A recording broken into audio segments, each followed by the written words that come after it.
بسم الله الرحمن الرحیم. محترم او معززو ورونو، یوه مسله چې سر د سبا څخه یعنی د عرفات ورځې د سهار څخه هر مسلمان عملی کی، ځان په پوه کی او زده یې کی، د تکبیراتو مسله ده.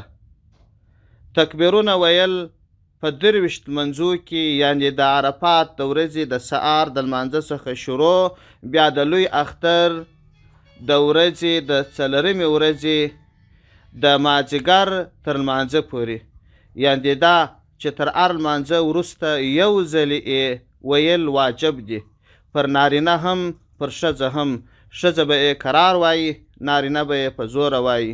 د ښار پر خلکو هم واجب دي، د سارا پر خلکو هم واجب دي، پر مسافر هم واجب دي، پر مقیم هم واجب دي.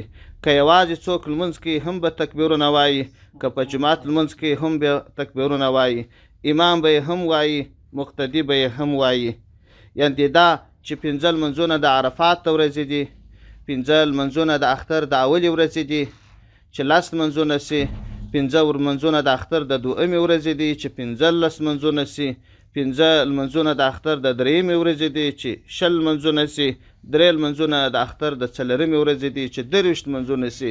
تر دغه 23 لمونځو تر فرضو وروسته به دغه تکبیرونه وایي. د تکبیرو الفاظ داسې دي: الله اکبر، الله اکبر، لا اله الا الله والله اکبر، الله اکبر ولله الحمد.